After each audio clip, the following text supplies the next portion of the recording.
You know, every interaction you have is more or less a negotiation for a desired outcome. From asking your crush out on a date to signing a multi-million-dollar client, it all boils down to your skill set. Now, fundamentally, you can negotiate anything if you know the following 3 things. First, what you want. Second, how little you're willing to accept. And third, what you'll do if that deal doesn't work out. Everything else we'll be discussing is just here to support these 3 things and give you the biggest edge you can get. So with that said, here are the 15 most valuable negotiation skills and tactics. Welcome to Alux, the place where future billionaires come to get inspired. Number 1, figure out what you really want or you're gonna lose. Now, you would not believe just how many people get into negotiation situations without having a clear understanding of what they really want and not having a way to clearly put it into words. So here's a very common situation. Oh, you want to earn more per month? Sure, here's 20% more work for you to do and we'll increase your pay by 20%. We've given you just what you asked for. But that wasn't what you wanted, was it? You see, there's another important rule in life that goes like this. You don't get what you want in life, you get what you're willing to negotiate. And for you to negotiate effectively, you have to have a clear understanding of what you specifically want and what you're willing to exchange in order to get it. And building on this, number 2, negotiate everything. There's never a circumstance where the rich won't try to get a better deal because historically they've always been offered one when they asked for it. Another big rule is if you don't ask, you don't get. Starting today, everywhere you go, ask for a better deal. Without doing anything, you're likely going to get 5 to 10% discounts just because you asked for it, which otherwise you would have spent out of pocket. And as a pro tip, always ask the person who's able to make this kind of decision, what can you do to get me a better deal? Or if you're talking to a clerk, have them reach out to the person who is able to make those kinds of calls and get back to you. Even if you don't end up with a deal, you end up starting that negotiation process. Number 3, the one who prepares more wins. So by this point, we expect you've made an effort to figure out what you want from an upcoming negotiation, so it's time to take it a step further. Ask yourself the following questions. Who are you going to negotiate with? Is this the person who's able to make the kind of decision you're looking for? Another pro tip is the boss will always be more flexible than middle management. What is this person like? What are their values? What do they look for in a partner? What is important to them? What do they expect to get out of this negotiation? What is negotiable and what isn't? What is there for them to lose if this doesn't work out? How can you come up with a creative way to get both of you what you want? This is an old war strategy that comes into play in everyday life all the time. So the tale goes like this. When 2 generals go to war, both of them are trying to simulate what the other general will do on the battlefield. The one who is closer to the truth wins. This is why preparation is so important. Now, here's something important every one of you should know, okay? If you realize you're not adequately prepared to negotiate, it is totally okay to reschedule and walk away. Number 4, mirroring works until it gets kind of creepy. Now, we know you guys are interested in secret techniques and tactics, so this one's actually pretty efficient. All negotiation is listening to the other side and building enough trust so you can move forward in the relationship, be it personal or professional.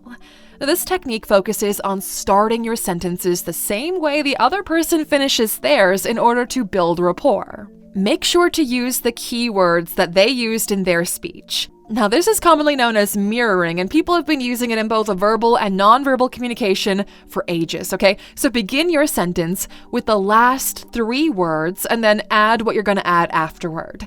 All mirroring does is signal to the other person that you two are very much alike and will get along great. Because look, okay, it is not rocket science that people are more likely to engage with those they find similar in nature. And here's a pro tip we really want you to know. Do not overuse specific techniques, because people pick up on it when you're doing something on purpose, and it's a major red flag. Just because you read in a book once that you gotta look a person in the eye when talking to them, it's more than okay. Actually, it's a must that you avert your gaze in the span of a 20-minute conversation if you don't want to come across as a weirdo, okay? Make the eye contact, look away, look back, look away, okay? Our advice is for you to practice these techniques until they become involuntary and feel very natural for you. Number 5, tactical empathy is your most valuable tool. Now, tactical empathy is one of those things that have changed the way negotiations are being done in the modern world. It all boils down to making your partner feel safe, in control, and building the feeling of good faith between you two. Effective negotiation rests on building at least the perception of mutual gains. There are specific strategies and skills that you can deploy in order to get the best outcome that you can get. So here's a list of the most important ones. First of all, demonstrate that you are negotiating in good faith. You're not looking to screw them over. Second, be genuinely interested in what drives the other side. If you know what they're willing to achieve, you can tailor your offering to their liking.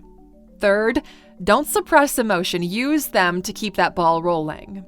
Fourth, deactivate negative feelings and magnify the positive ones, because this slowly builds trust and will get you to where you need to go.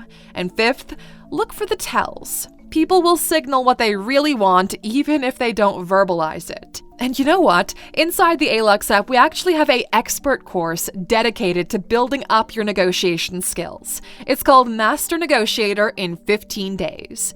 So this collection of lessons gives you the framework to create long-term business relationships, balance your work and family, and shows you how to start and run a profitable business. And for a very limited time, you can get yourself 50% off a yearly membership to the Alux app. And I promise you, okay, that membership will pay for itself within the first month alone. The deal is only available until the end of January, though, so if you want to make sure that 2025 is the year you really make it happen for yourself, scan that QR code on screen and snag that discount.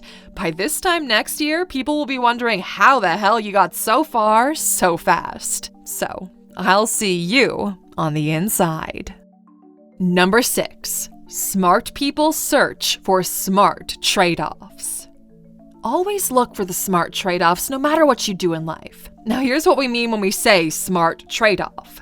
So there are some cases where very little effort on your behalf could make the entire difference for somebody else. On a personal level, calling your parents or grandparents illustrates it perfectly. It'll require 10 minutes of your time, and it'll make their entire day. Low effort leads to big outcomes. You can find these in business as well if you know where to look. One phone call or recommendation of someone you've worked with in the past can solve a really expensive problem for the person you're interested in doing business with, and this will carry a lot of weight in your relationship. Number 7, make at least 2 offers at the same time and have them pick between them. Now, this is an interesting tactic that helps you to figure out what is the best way to approach the situation in order to get what you want out of it. So structure the deal in 2 different ways and have the other person pick one. This will signal to you what they value more and what is the right way to win them over. Once they pick, you have the control over the situation despite allowing them to be the ones calling the shots.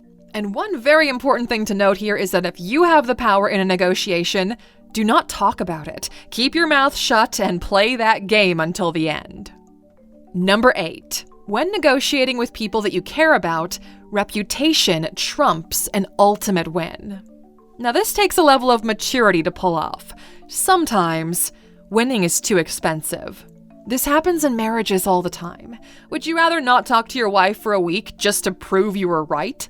Probably not, okay? You're not stupidly winning a round, you're losing the game. When it comes to the reputation play, let's say you're dealing with someone you care about. You're doing business with a friend or relative. Although you might have all the cards and you could easily dry them out, your reputation becomes more valuable than the extent of the win because you're probably going to win anyway. You might as well win respectably. This builds goodwill in your life, and goodwill is important. People will recommend you because of it, and the long-term returns are much greater than the short-term wins. Number 9, never let emotions block you from getting what you need. Now, sometimes you won't like the person you're negotiating with on a personal level, but you'll find yourself at the table because you need something. Look, we people are all different, right? We grew up in different places, we have different upbringings, different levels of educations and ethics, values. Knowing how to navigate this sea of personalities is one of the most valuable skills that you can have in your arsenal. There's a fine line between tolerating and deciding to walk away. Now, we've learned this line tends to move depending on how badly you need the result to go your way. Ideally, emotions wouldn't be a variable in negotiation. Facts would trump everything, numbers would do the talking, and deals would close without a word spoken, but that is just not how it is. Emotions, not logic, usually determines the outcome of a negotiation. You need to master yours and then learn to read and change your approach according to what the other side is feeling at the time. Number 10. Get to "that's right" as quickly as possible. Because "that's right" is a magical phrase in negotiation. It means both parties are in agreement, and that is how successful negotiations are conducted. The more one side agrees with the other, the more in line their objectives are, the more likely that deal is to close. Too many people go into negotiations not thinking about the other side or what their goals are. Decisions come from a part of the brain that's usually left unguarded. That's the same spot where agreement is as well. That's why you know deep down if you're going to say yes or no to a proposal, because it's coming from within. The more you can get someone to agree with you, the more that pattern of behavior will show itself in that negotiation. Number 11. The "you cut, I pick" method. Now, this is one of our all-time favorite ways to settle disputes. It works from high-end business deals to the children in your own household. So, to explain it simply, it goes like this. Let's say you've got two children and they're fighting over a piece of cake. They're both fighting over it and they don't know how to share it, so the other one doesn't get more cake than they do. Well, the "you cut, I pick" rule has one of the kids cut that cake in half, and the other one gets to pick which side they want. This way, both parties have control over the outcome. Now, ideally, the first kid will slice the cake perfectly in the middle because, well, if they try to do anything shady, they'll lose more of that piece when the other person gets to pick. So use this strategy wisely. Number 12. Negotiation is a mix between sales and therapy.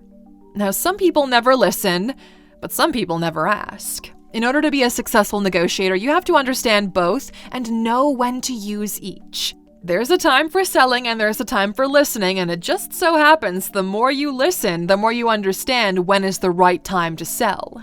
Like, why do people go to therapy? They already know what's happening in their minds. They're just trying to make sense of it, right? That's why they're there. That's what happens in a negotiation. You enter into a negotiation trying to figure out how to make it work and how to get what you want. That's what both parties want. You've met to solve a problem, and the solution can benefit both parties. Anything else than that isn't a negotiation, it's a hostile takeover. Same as in therapy, asking "why do you want something" is oftentimes more valuable than "what do you want?" Understanding the reasoning behind their decision will lead to creative solutions where other things get put on the table that you didn't even consider until now. Number 13. Never share your reserve point. Now, the reserve point is the lowest option you would consider taking. All your strength lies in keeping the negotiation as far away from your reserve point as possible. Never let people know the minimum you're willing to take. The more you think about negotiation, the more you understand that it's simply a game between two parties that try to guess the other's reserve point. If you can guess the other party's reserve point, you win. Number 14. Never give something without getting something in return. Now, the worst thing you could do in a negotiation is give anything away for free. Unless you're feeling charitable, this is also true in life. Too many employees pick up additional work without asking for anything in return. That's how you end up working so damn much and getting paid so damn little. There's an old saying that goes, "You scratch my back, I'll scratch yours." That one should always be remembered when going out of your way to make something happen for somebody else. This is probably the only place where the rule of equivalent exchange, mentioned in Full Metal Alchemist, applies to real life. In order to get something, you've got to give something in return. And number 15, always have a backup plan. Now, the worst thing you could do in entering into negotiations is not having a backup plan. If you don't have a backup, all you're doing is bluffing. It takes away the very powerful tool, your option of walking away. The backup plan even has a specific terminology attached. It's called BATNA. Now, BATNA stands for Best Alternative to a Negotiated Agreement.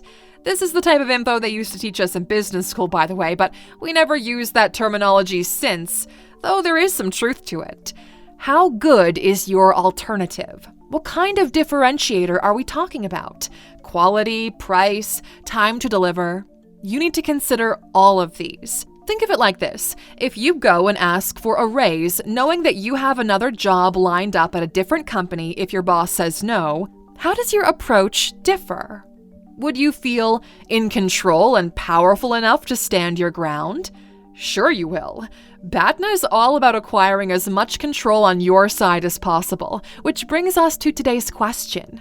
What's one thing you wish to negotiate in the near future? We're always excited to hear from the community, and we're always blown away by the support that you Aluxers show to one another in the comments.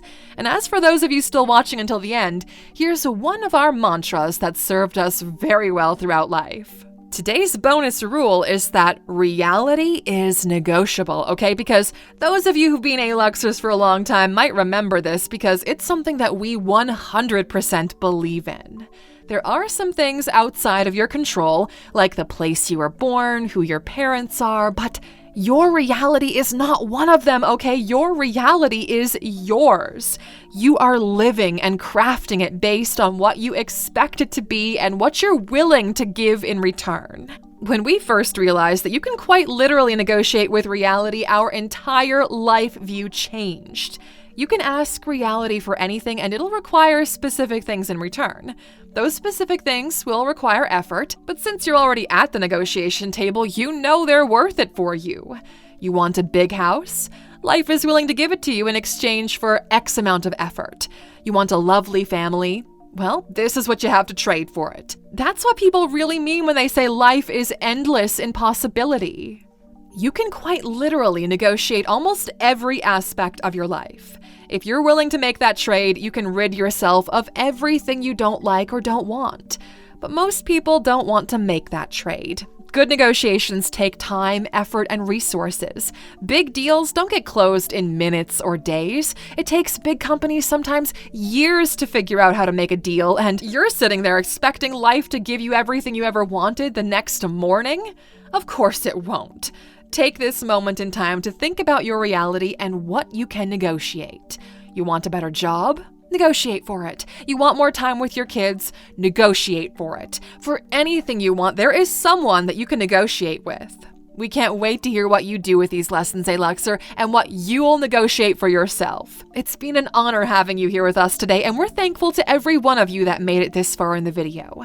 Just so we know your name, please write RIN in the comments, which stands for Reality is Negotiable. This way we know our message got to all the right people. We'll see you back here next time, my friend. Until then, take care.